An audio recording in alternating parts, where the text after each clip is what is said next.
I met Lucy about more than a year ago at Chili's Africa, and then got to know her, interviewed her, and then she wrote to me. She texted me when she was in Morocco with you. Oh my God, and she said, "Oh my gosh, you have to talk to this woman." And guess what? She's coming to Canada. Okay. So I'm like, okay, great. And then we had we met and we had the dinner and all of that. And then last week I start to, okay, let me get ready for the interview. I need to start to look up who she is. And I went in my list and I was going to start a new document, typed in your name, and it came up and you were on my list. Oh my goodness. And I'm like, I don't actually even remember putting Oh my goodness. So I am just so excited to be here, to meet you, and this amazing space. The colors are it's so you. I was like, okay, this is exactly how I imagined it would be. Tell me, for anyone who doesn't know who you are, who are you? What do you do? Yeah. I have this quote that is mine, and just since you mentioned colors, it says, bury me in my colors under a wise oak, and I will come back a butterfly nestled in an oak. And I share that because it captures a lot my poetic spirit, my love of colors, my love of butterflies and oak trees, and just of the unexpected, you know, just this extraordinary that is at the same time everyday life. So who I am is a woman that is navigating the extraordinary that exists within myself and looking to share that with the world, and looking to support women in their journey of tapping into the extraordinary that is within all of us, and knowing that that's the best we have to offer. That's our butterfly, it's our wings, it's how we show up, it's our colors. So I'm the founder of an organization called She Roars, stands for Reimagining Our Africa Rising. And She Roars is an organization that holds space for women to show up to their full potential, to their full power, to the reason that they're in this earth for. You gave a TED Talk where you talked about our limiting beliefs, our mindsets. So my introduction was all about the languages that I speak. But I'll start from there. I used to think that I was not good with languages. Why, you might ask? Well, it started in secondary school, first day of French class. My French teacher had transferred from King's College. I was at Queen's College in Lagos. And she had been teacher to my brother, who she adored. And she came and she looked at me and said, "I hope you like your brother. I hope you like your brother. He was so amazing." And somehow I could tell that she found me lacking. She punctuated this sentiment with a slap across my face. Why? Because according to her, I was making noise. I maintained that I was just asking my friend, my seatmate, to give me her pencil sharpener. The little girl in me concluded that she was right, and there was somewhere I couldn't compare, and I wasn't good. So all throughout secondary school, I failed French. And mind you, I was not an F student. I managed, but French, I always failed. Tell me about that, and tell me how you came to this realization, to you being you. So a lot of the things that I share come from my own personal experience. I know that I've been developing a very intimate relationship with the word unlearning the things that I've held as true about myself, the things that I've held as true about who I'm meant to be, how I'm meant to show up. And the unlearning is really to step back and ask that question, who am I? Who am I? And how do I want to be in this world that is removed from others' definition of me, right?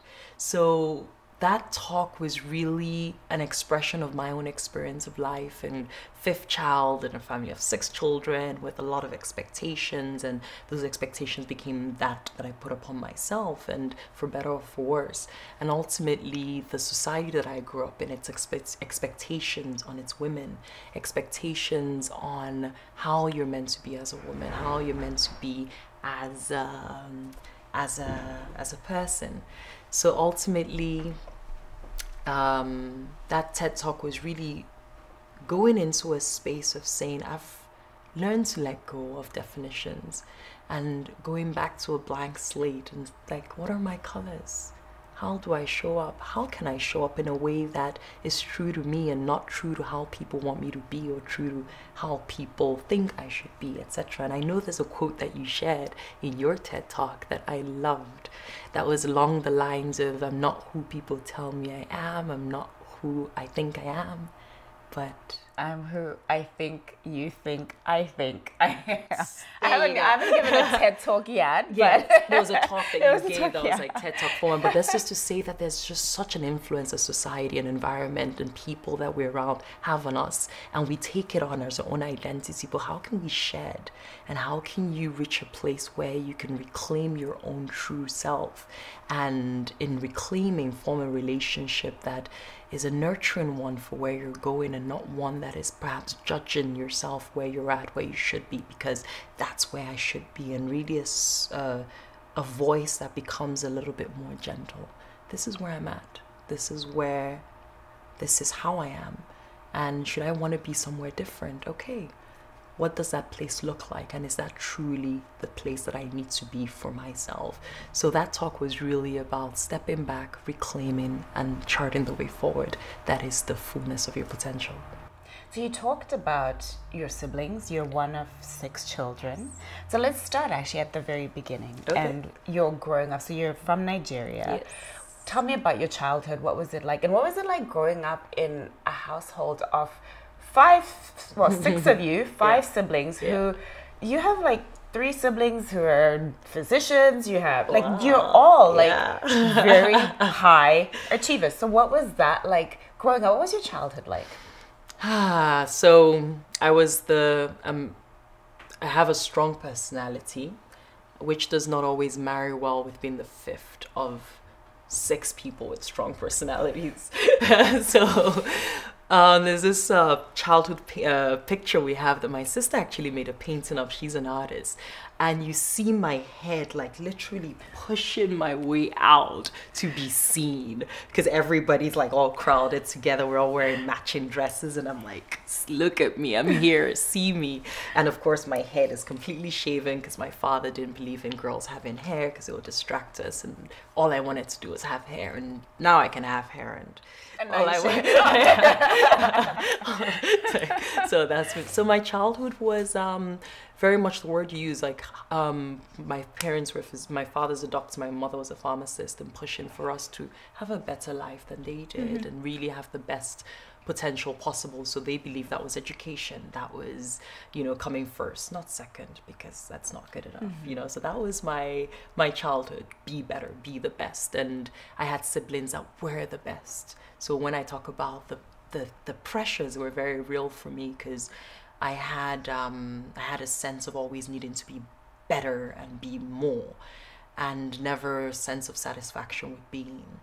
And my greatest childhood accomplishment, after the devastation of not becoming toilet captain in secondary school, it was heartbreaking. Important things. It was massively important, because toilet captain can become head girl, and I wanted to be head girl. You had to be head girl. Have the different blazer. My sister was, and the others were prefects and house captains, and I couldn't be nothing. So I became head girl.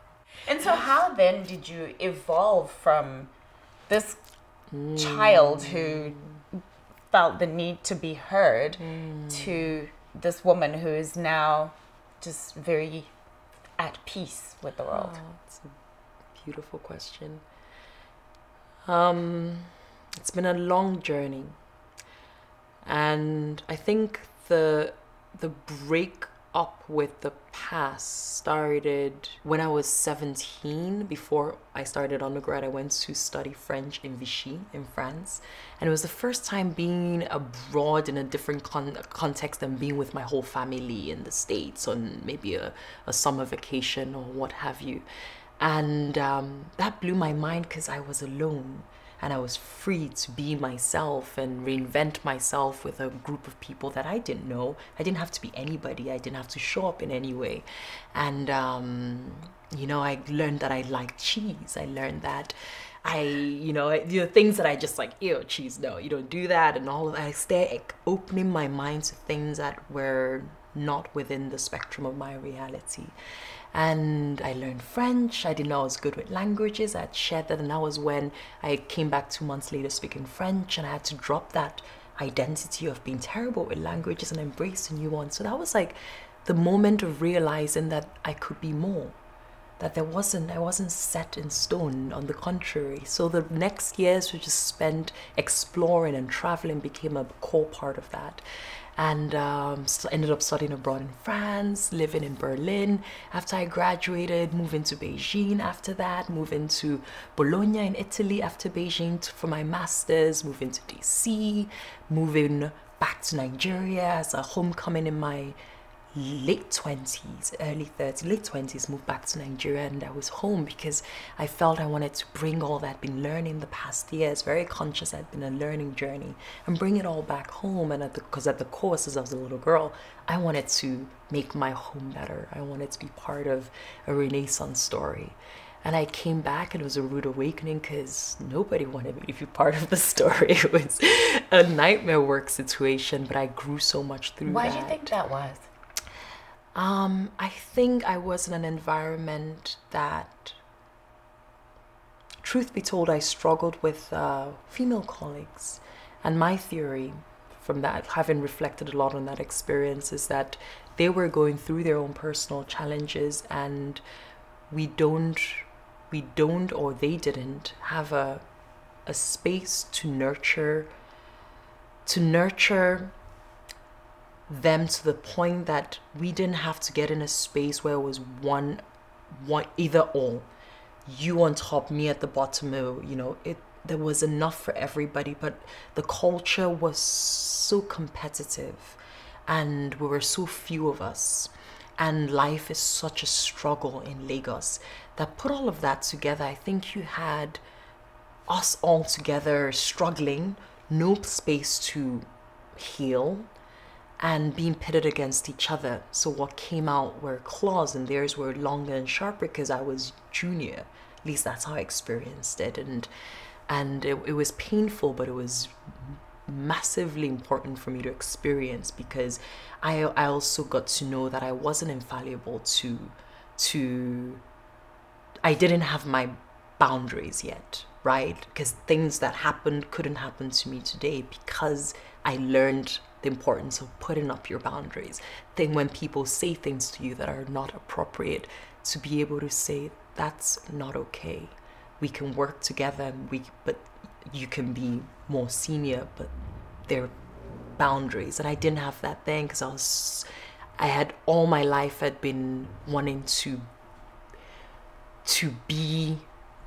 please people and to show up in a way that no one takes offense.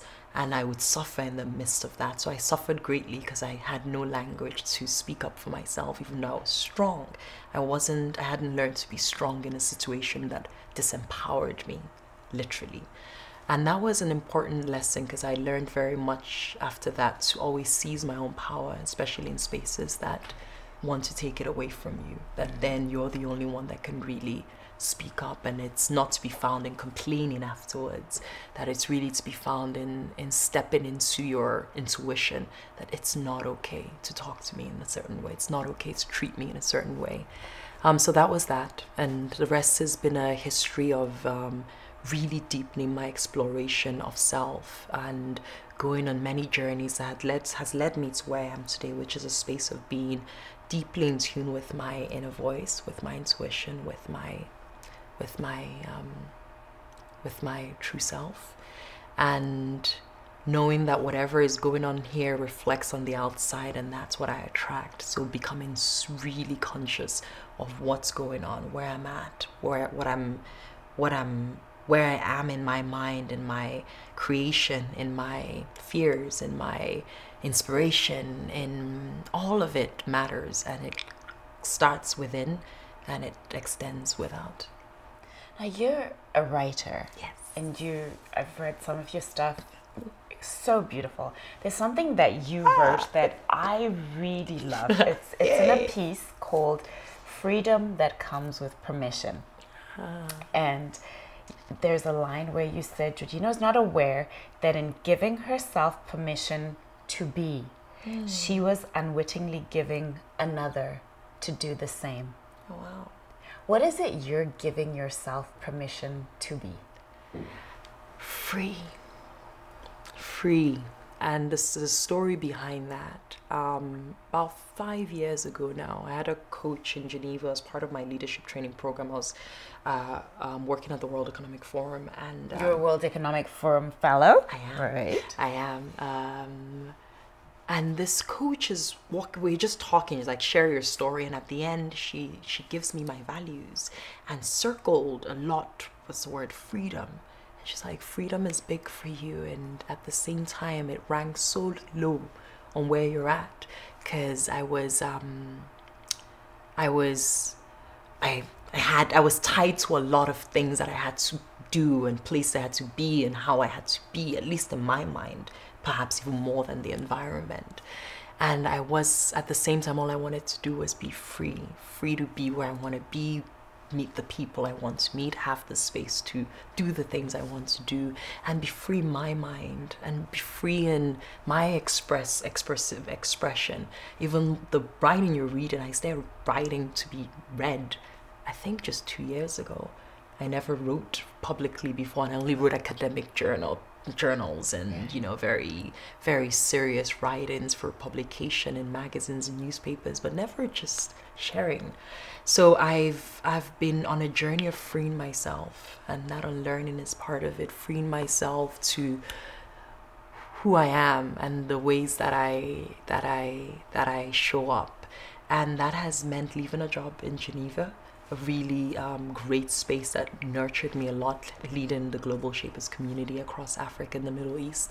Free myself to write the way that comes to me. Free myself to dream, to really start manifesting. I collage my dreams. I put it out there. I'm very conscious of dreaming and just being free to create whatever I can think of. And it was interesting because I was mentoring a woman recently, and she was like, I really admire how free you are. That's what attracts me to you. And it hit me like, I'm free.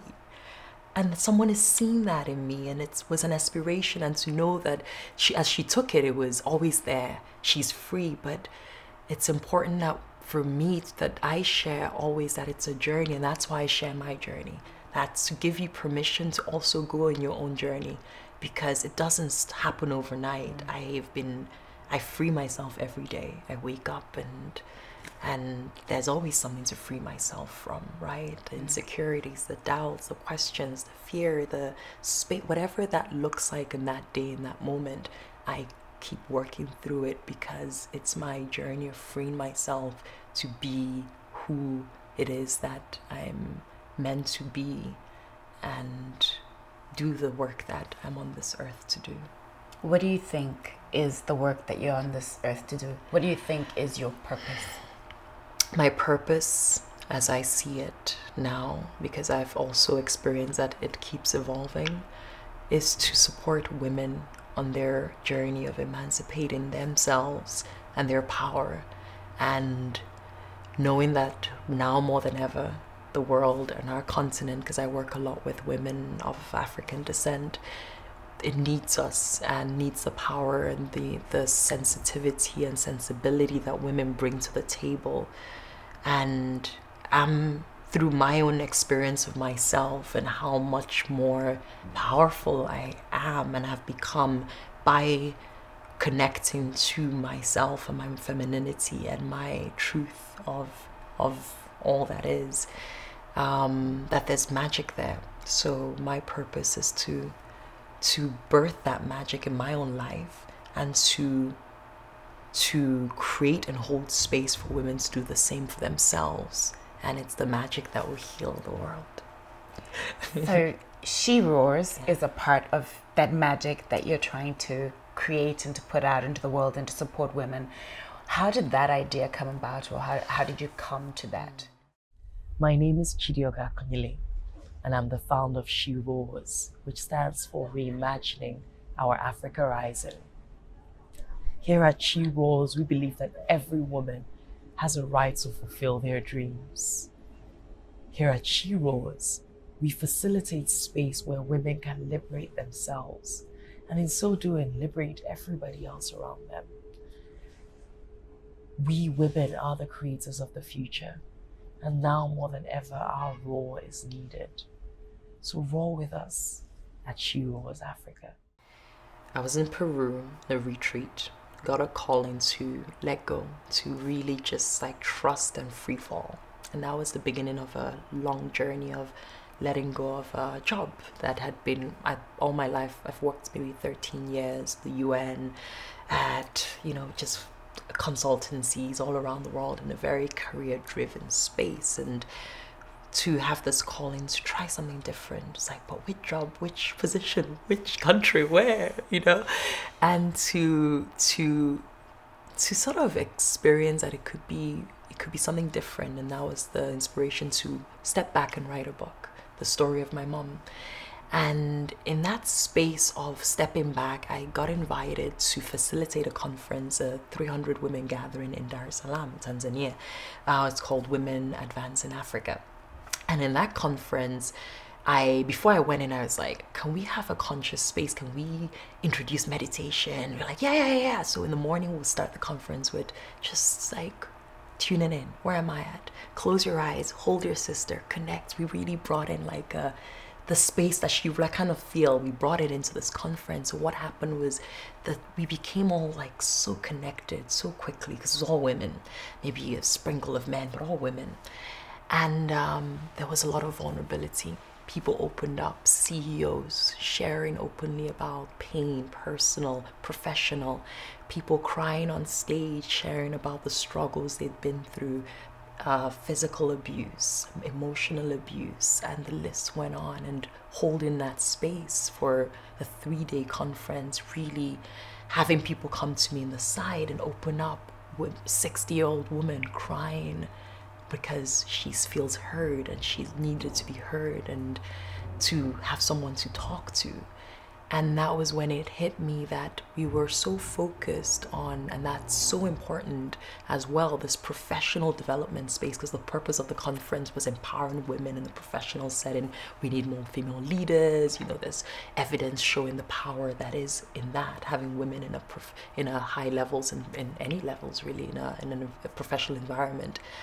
But ultimately, I felt that we were lacking, or we needed even more spaces that could speak to the heart, where you could let it all, like let go of all of that and just be, right? Give each other permission to be, to cry, to hug, to know that you're not alone, to know that the pain that you feel is shared, and that it's all what we're fighting against, right? Is how much we're carrying on our shoulders and how much that weighs us down as women, and how the wings, like it's like so much we're capable of. So how do we free ourselves from all the burden? And while the world and the community, the environment can do that for us by empowering the spaces we can occupy, how do we learn to do that for our own selves? And I know that my journey has been in learning from other women, learning from spaces that have held me. So that was the inspiration and the birth of She Roars, creating space for women to connect to the power that they have. And part of your power is your pain. It's your trauma, it's the scars. It's all part of the thing that makes you so strong.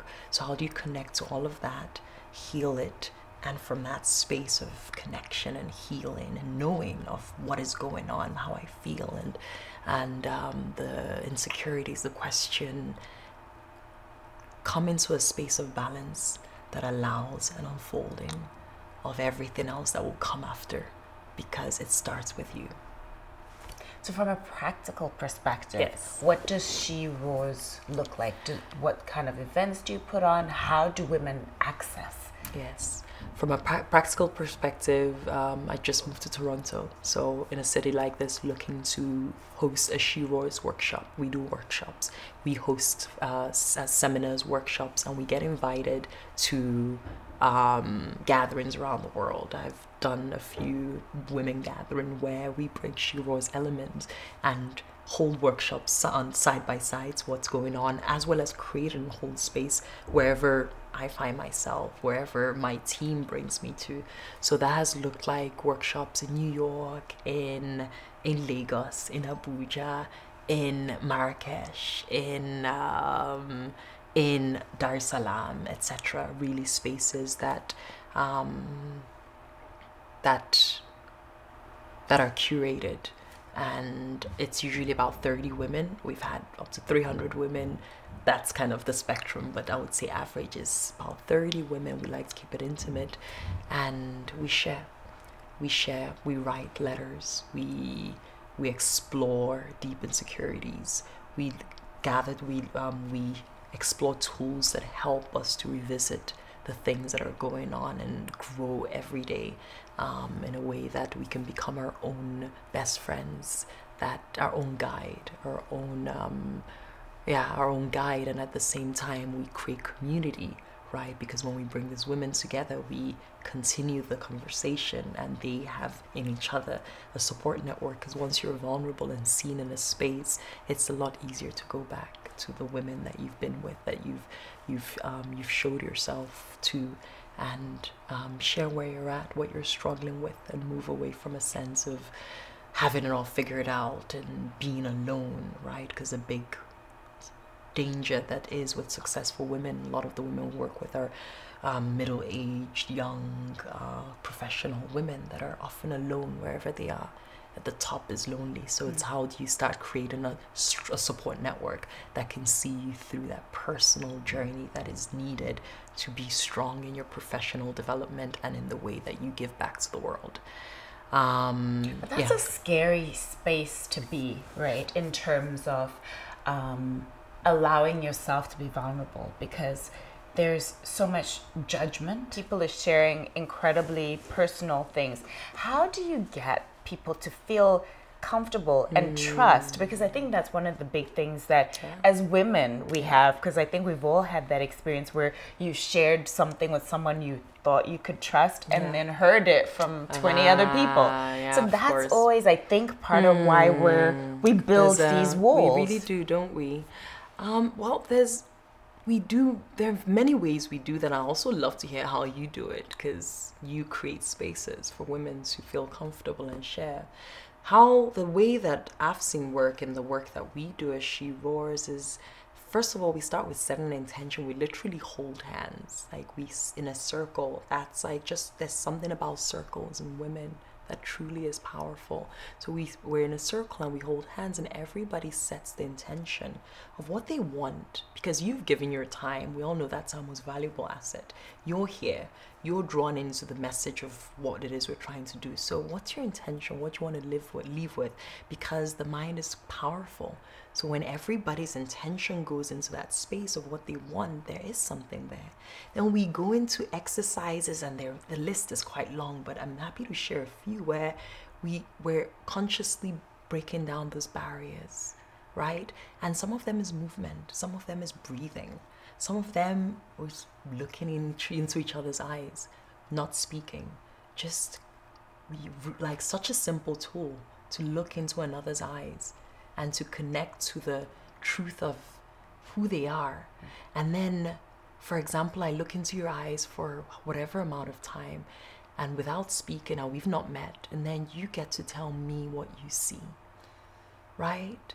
Exercises that just people want to be seen, and sometimes we don't know what people are seeing, and we're so afraid of what's what people think, that it's always such a warm surprise to be seen and to know that people always see the beauty. People always see the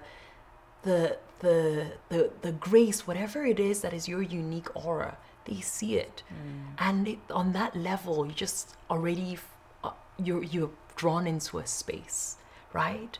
And then, you know, we get you to go into your own space, right? Because it's not always about the other, it's about you. Do you even know how to break the walls down for yourself, right? Because it's not, you don't have to share anything, but share with yourself. So we do a lot of writing exercises, right? And then by, let's say you're writing a letter to an unborn child that you have and you can't be there, you will realize the depth of the wisdom you have. So it's not telling you how to be, and you know, it's for you to hear your own voice and your own wisdom, and to actually know that it's always been there, right? Because if I were to ask you to give an advice to your child, you won't be around, and that child needs to hear your voice. There's so much you have to share. So how do you go into that space of knowing you have something to give? It's not a passive space of taking and then, okay, now I know this, and it's to connect to that which already is. And to the extent that you want to share what's going on, you share, and if you don't want to, you don't, right? So you find that people open up because we want to open up, because I think that that women, we thrive in spaces where we can share. And I've never once come across a situation where that space is abused, because it's such a sacred one in some ways. The feedback has been always, why don't we have more of this? I need more of this space, and I'm going to be back again and again. So that brings us to the dream of how do we expand in a way that people can own She-Roar's spaces, that they can create those spaces, and we share the tools that we use to allow women to feel into their vulnerability and to find strength in it. Yeah. What's your vision, or what's your big dream for She-Roars? I would love to meet with Oprah. She's coming to Toronto next month, so we're working on that. Calling her people? You know, your people are calling her people? Talking to someone who knows, think deep back, and you know, it's just like, I'm dreaming it. So I mentioned I'm a dreamer. So my dreams are always, I try now to really just step back and be very clear on what it is. And that dream right now is we need to expand. We need to plug into people and spaces that do that already so well, right? Because the quote that I live by is, to go fast, you go alone. You go far, to go far, you go together. I'll say that again. To go fast, you go alone. To go far, you go together, right? And I want to go far, because the work that I want to do is to reach every woman that needs that support, wherever she is, well beyond the continent, right? And it can be done alone, and it can be done in silo.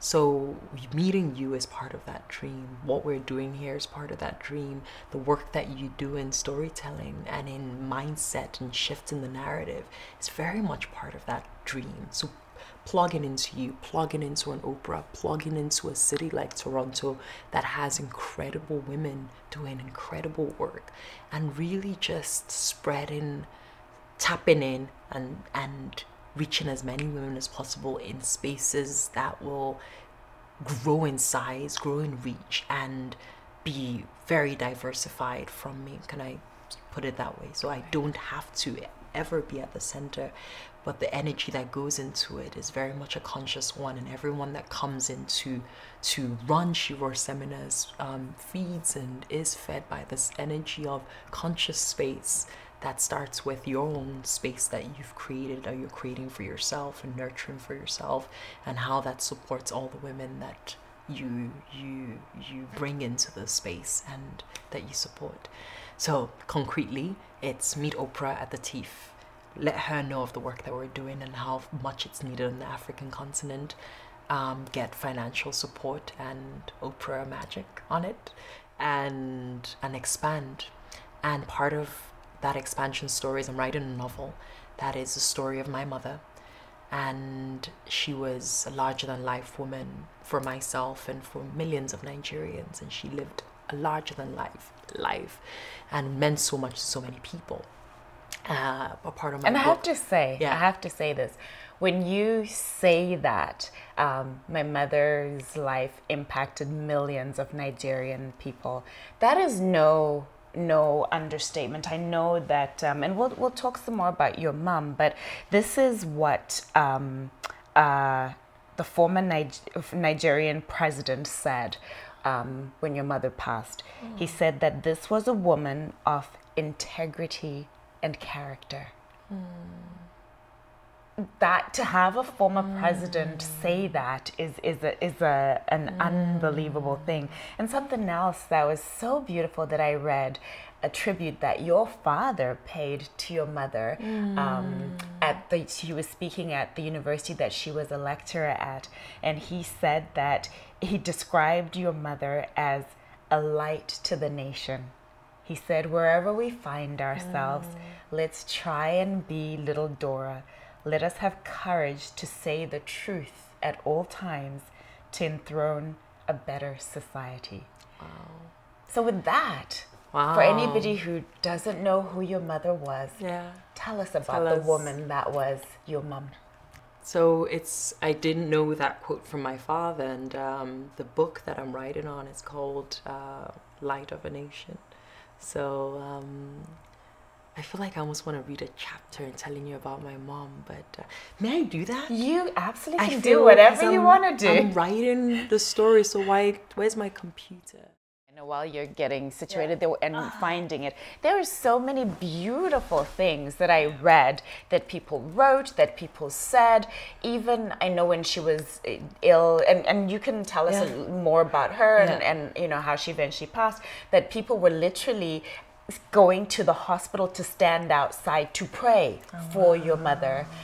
And this was something else that that I read that I think it was your father wrote on what, because your mom passed away, I think about less than a month before her 60th birthday.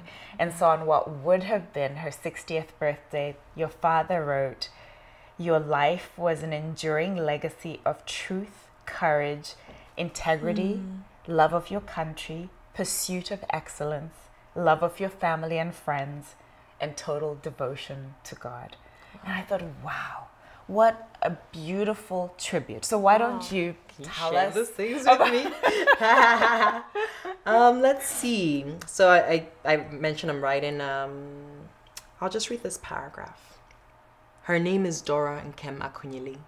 They called her Amazon. Her life is a story of strength arising from the ashes of struggles. The deeper her scars, the stauncher was her fight and spirit of justice and truth.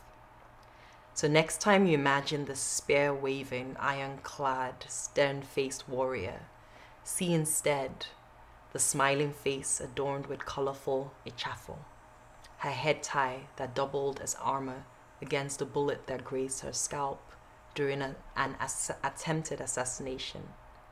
Her spear, her relentless fight, for she had an evangelical dedication to doing what was right. Her passion spilling forth from the pain of the loss of a sister to fake insulin. She slayed real-life dragons, the likes of Nestle and Dangote come to mind. Individuals and conglomerates making profits on the back of the loss of human lives. Many know the stories of the wars, of our scars, and of the Amazon that wielded the sword of justice on the battlefields of annihilating fake and substandard foods. She was a warrior, and the entire country held her as such. Joan of Arc, Queen Amina, Princess Diana, Mandela, we had our very own Dora.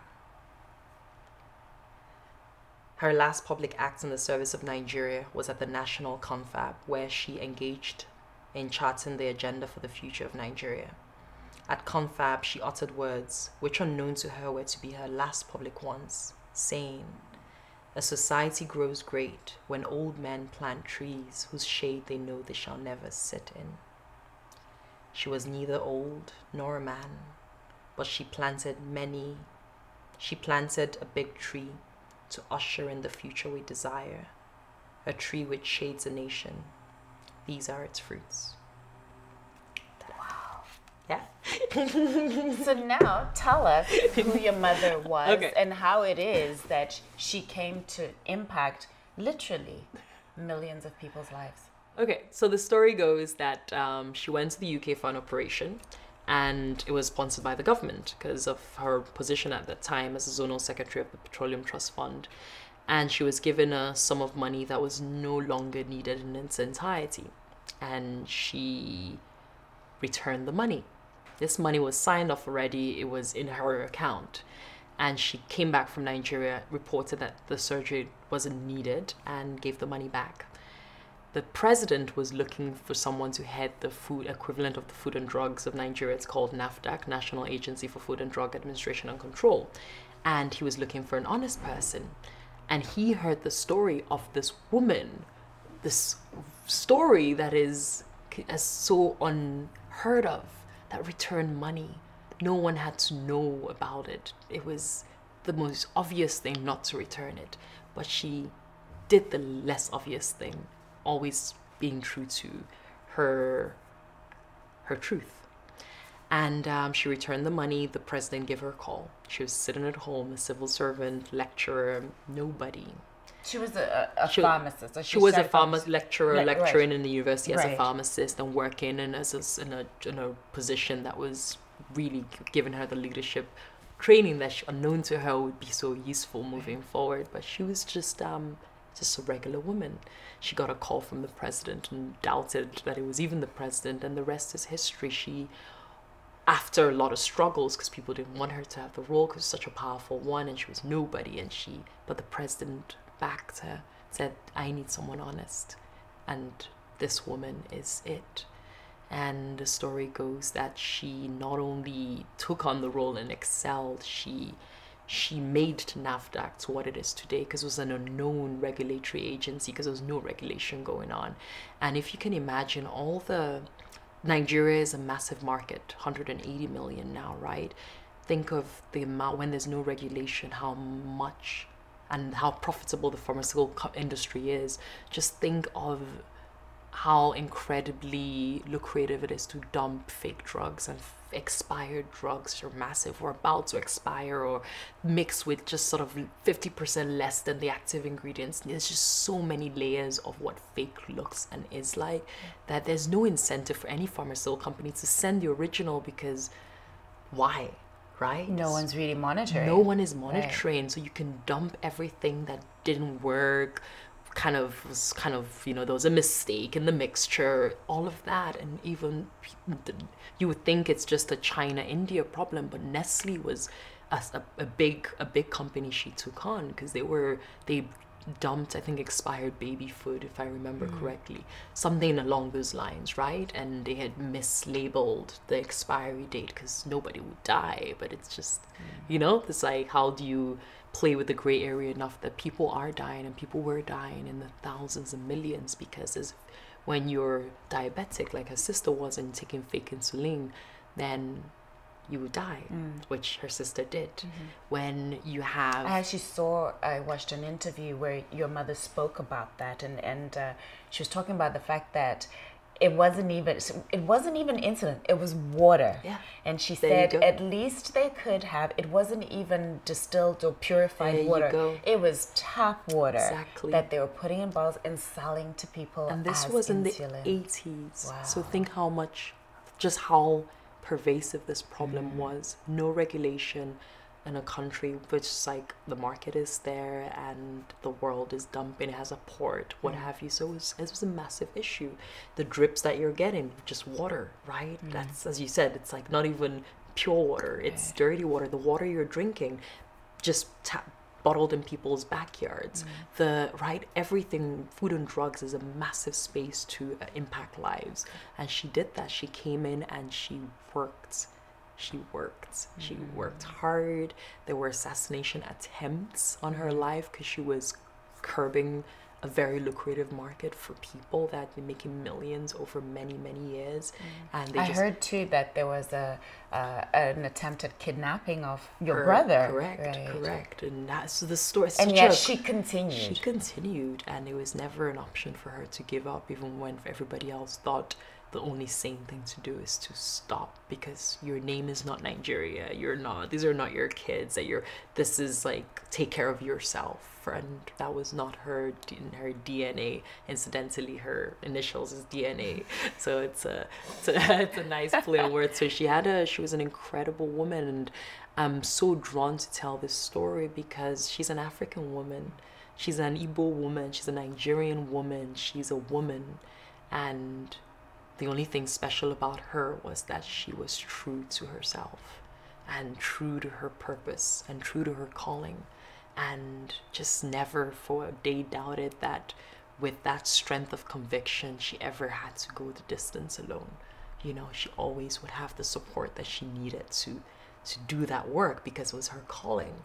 So there was just a lot to learn from that. And what do you think what is the greatest lesson you learned from your mother? Never leave anything for tomorrow. It's like her thing. And it's incredible how powerful it was. She never left anything that she needed to do for tomorrow. And it doesn't mean kill yourself. It just means if you can do it, get it done. And she had a superhuman speed to her. And she was extremely efficient because she just got it done. So I learned that power of just like, it needs to be done, do it. And so she was not only driven and ethical, she was also someone that just got things done. And I learned that. I learned just the power of that drive and seeing it through. So it's like the thing that's driving at you, it's not every detail. Things that you know you need to do it because there's a reason that you need to do it. And the faster you do it, the better you can connect to the next thing you're meant to do. And that's just how she moved. So I learned that from her, and I learned the power of just being yourself. She was the most realest person you've ever met. She could be like the most bush village woman ever, the most sophisticated diplomat, just like chilling with you, laughing mom, brother, sister. So many people felt like they knew her as a bosom friend, even though they might have just been acquaintances, because she could relate to people. She saw people and she opened herself up to them, and vice versa. So I learned a lot, just that truth of be you, and people see that and they connect to it and don't try to be anything more or less. What do you think she would say to the woman that I'm looking at? I think she would say, well done. I know she would say, well done. I think this book journey, I feel like I'm on it with her. It's been interesting. I dreamt about her last night because I'm every day with my mom in writing and thinking about her story. And so I feel like it's not even she would say, I feel she speaks to me in that way. And the message is like, I'm with you in this journey and you're never alone. And I have that message from my grandmother, my great-grandmother, because they're all part of her, and I'm very much connected now to how we're all part of each other, and there's no separation. So if I can tell myself, well done, it's what my mother is telling me. So it becomes, how do I listen to the truth of the things that I'm doing well, and at the same time, listen to the truth of the things I could do better. And just be with all of that, all those voices and all those inspirations. So yeah, well done, Chidiogo. And keep going, keep at it, yeah. What are you most proud of that you've achieved so far? I think we're sitting on it.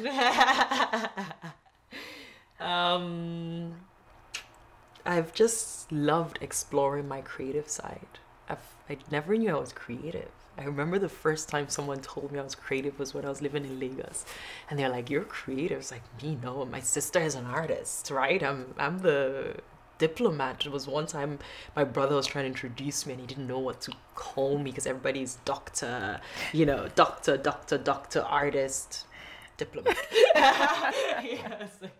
So I've just been the random one traveling the world and who knows what I'm doing. So I'm just super proud of dancing to the beat of my own drum, and at the same time it's life's drum beating and I'm listening and I'm dancing to it, and it's a creative expression in itself, because I write now, which was really tuning into a calling, and I write for myself a lot. I wake up in the morning and I do a lot of personal writing, and I'm really proud of that discipline for my spirit and my mind. I'm really proud of the discipline of being fit in my body. I'm really proud of the discipline of connecting to my spirit. I have a deep belief in mind, body, spirit balance, and this is everything comes from it. So the creativity, the creation is the balance really of mind, body, spirit. And I'm proud whenever I can see that balance manifest, or the imbalance manifest, and I can tune in and I can fine tune whatever that looks like. So I'm really proud of tuning in and of being aware of all the things that make me who I am, and all the ways I can be true to that person. You're a newlywed. I am. Just got married recently. I am. Tell me about him and how you knew he was the one. Beautiful. So his name is Andrew Parr, which makes me Chidiogo Akunyili-Parr, which I quite like. Quite fancy. You know? And I knew he was the one the first moments of meeting him, which is incredible, because I'm a romantic. I've watched more romantic comedies than anyone. I think I like romantic comedies, and I learned English probably on Mills and Boons when I was younger in high school. So Well, you weren't allowed to read them. And did you go to a Catholic school? No, No? we were allowed to read them. You were allowed to read them? So No, I was not allowed to Oh, read really? them. No, we were not allowed no, to read those. There were no boys, so that was it for us. It was the Mills Mills and and Boons, Boons. you know, because you're changing and anyhow. So I am a romantic, and I've been teased by my friends, sort of like, Chidiogo, you love and all of that. And it's actually been an interesting journey to stop judging myself for being such a romantic, and just like, it's true, I'm a romantic, and I'm drawn to love and what two people can create together. So at some point in 2016, I had a friend come visit me in Geneva, and we were sitting on a chairlift, so we had time, and we were going skiing. We're skiing. I learned to ski in Geneva. Love skiing. And he's there telling me about how he manifested his now wife and now mother of his child. And I knew this guy to be a player and just like a guy's guy, and just like, what happened, what changed? It's like I got serious about what I wanted, and I invited him to break that down, and it ultimately was, how do you really sit with the person, the partner that it is that you want in your life? Have you really done that exercise of articulating that? I was like, yeah, of course, tall, dark, lovely, like, come on. So, you know, then you like pushed me beyond whatever few tidbits of, I want a good man and a strong man and all of that, to really, what kind of relationship do you want to create together? And I realized I hadn't done an exercise like that. So I went home that same week and I took pen and paper, my diary, and I wrote down the man that I wanted. And it was the first time I'd ever done it. Right? I'd always just... You literally wrote. I literally wrote him down. I literally wrote him down. And I can read it for you if you want, but maybe it's too long and it's a whole page writing. But he showed up. But before he showed up, I started getting like omens, as I call them, lifted from the alchemist, of go to Burning Man, like random people start telling me about this event, and everything came together and led me to this festival. That was my first festival ever, and it happens to be the biggest in the world, and I was alone and had no clue what I was getting myself into. And I met him on the last day, and it was after meditation, tap EFT meditation class, and I was sitting down just really being in the moment, and he walked up to me and hi, my name is Andrew. I would like to get to know you. How would it feel to get to know me? And he had this intensity around him that I first thought, like, he is high on something. Like, what is going on? And I was like, okay, like, what? Who is this man? And he's wearing like tights and ripped shirt, and it's Burning Man. So he's, and we fell in love. And I think I told him the next day that I loved him, and he was like, I love you too. And we got married the next day. Like it was like a weird ceremony. It was around the fire, and this is a story to it. There's a woman that sort of like came to us like, I love your energy between you two. And we've been getting that, like, after an hour of meeting, people would meet us like, you guys have such great energy together. And we're like, we just met. So this woman drew like a drawing on my hands, and then took his hands and drew on his and goes, now you're married. And, you know, it's kind of whatever, funny, but we looked at each other and we knew it was true. It was like the oddest thing. So it wasn't a moment we dismissed because it was this random woman that drew, painted on her hands. And I was wearing a ring, a big ring, and my hands were dried out from the desert. And she put her hands together and we looked at each other and we felt like that was it. And we've been together ever since. We did a Burning Man wedding last year. We went back and we did a wedding in Nigeria. And he's everything that I prayed for and I wrote to the universe for, and so much more. And I think at the core of it is that he holds space for me to be, which is the greatest gift for someone that at the core of who I am is freedom to be. Yeah. What are you afraid of? I'll preface that with saying that I've learned to not be afraid of being afraid. And my fear has different faces, and I try to see all of them whenever they show up, right? In this moment in time, a month ago, it was not to have this home that we coveted so much, and now is perhaps not to write the book that does my mom's life justice. You know, I'm working through this book, and what if it's not good enough? That's a fear somehow. There's a fear for She Roars that it won't, like, it might not grow into its potential, and it would always be a great idea that never grew into its full bloom. There's the fear that I might be isolated in Toronto because it's a new city and I'm alone here, and that fear has been so beautiful to meet you the first week in the city and to meet such beautiful, wonderful women that I'm meeting. So this is to say that there's a part of me that for each fear as it comes, I see how it's okay to be afraid, and at the same time to really be aware when I go through it, and to be able to look back and go, okay, I moved through it, and there's never truly anything to be afraid of because you're where you're meant to be, and you need to trust so deeply in that space.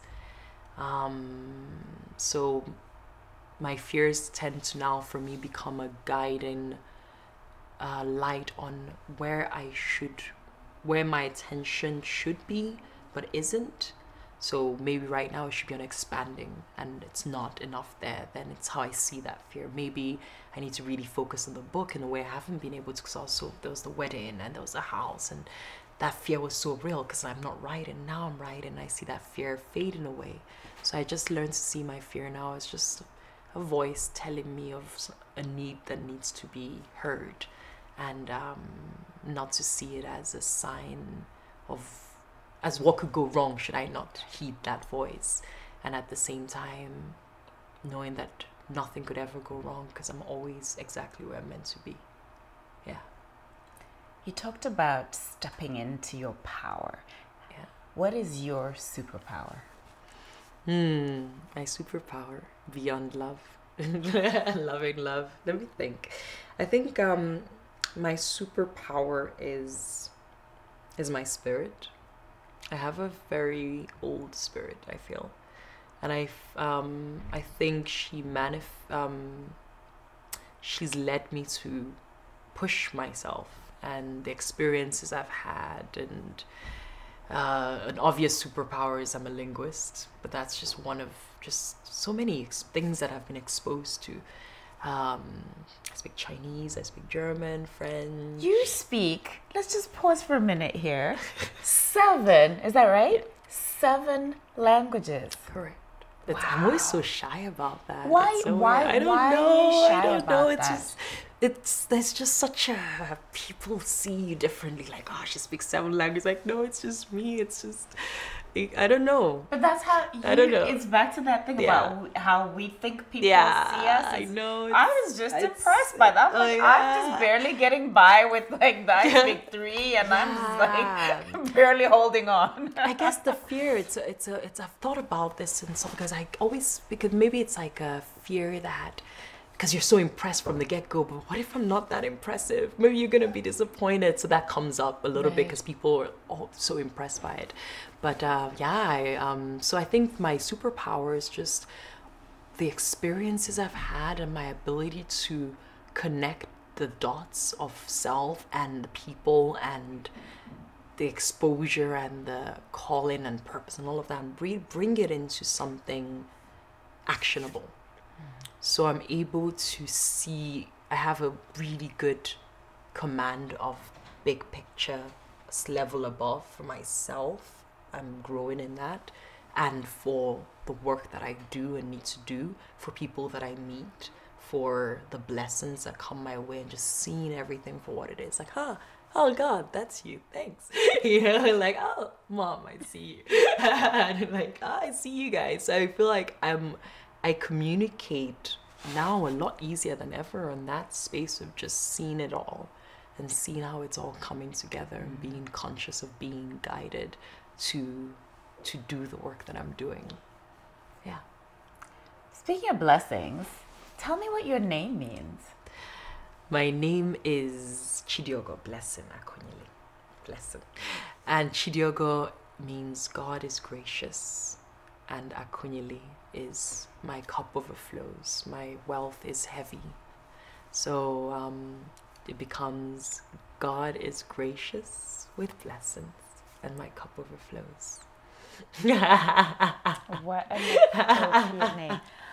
I want to know, so one of the things, you quoted something that your mother said about the fact that, and I'm going to paraphrase it, where she said, a society grows where great old men plant trees whose shade they will never sit under. Yeah. What is the tree that you want to plant, that you want others to sit under?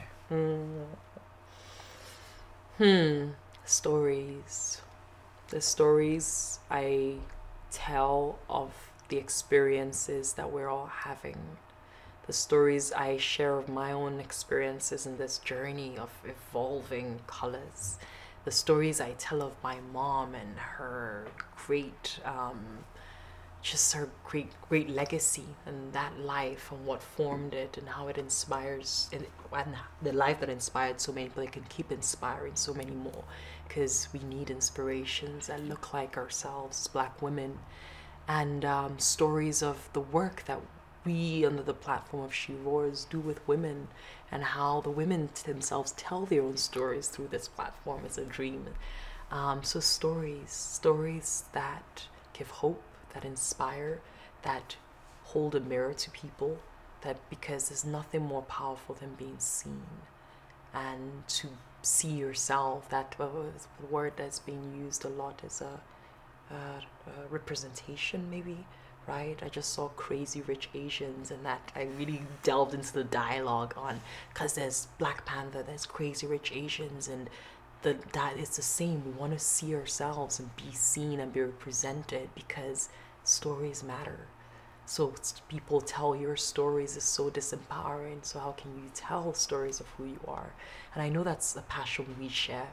So yeah, the tree for me is the stories that we live on. Look at the Iliad, you know, we're the master storytellers, Africans, you know, come from storytelling traditions and foundations, and at the heart is our language even has there's such a capacity for storytelling. Our language plus our stories, our documentation. So how do we tap into that and and such a powerful instrument for every human stories, and use that in transforming mindsets, people's beliefs of themselves, beliefs and limiting beliefs that shape the world around us. It has been. We need to do this again. Oh, yeah? Because this has been way too much fun. Where can people find you and find more information about She Roars? You can find more information on She Roars on sheroarsafrica.org, sheroarsafrica.org, Instagram @SheRoarsAfrica. On me, I'm Chidiogo_OO. So it's like a Chidiogo, you find me. And what else am I on? My website where I write is chidiogo.com, chidiogo.org. I'm on both. I found that last year. It was still available. It was still available? Can you imagine? Yeah, it was really? 2 years ago. So I'm on chidiogo.org, chidiogo.com. And from there you can find everything else. Yeah. It's been such a pleasure. You're awesome. I have one last question for you, though. Yeah. So this platform is called Ndini, which in my mother tongue, so that's another language you need to learn, Shona, my mother tongue. And in my mother tongue, Ndini means I am. So finish that sentence for me. I am. Because you are, and you are because we are. Thank you. Thank you. Thank you so much. I am so happy. So happy that we got to make this happen. I'm so happy to have met you. I'm so happy for the introduction, and I'm excited for what lies ahead. Same what here. lies ahead for you as you settle in Toronto. What lies ahead in married life. You know, I need to get PR so that I can have a baby because I need insurance. So I'm gonna practice.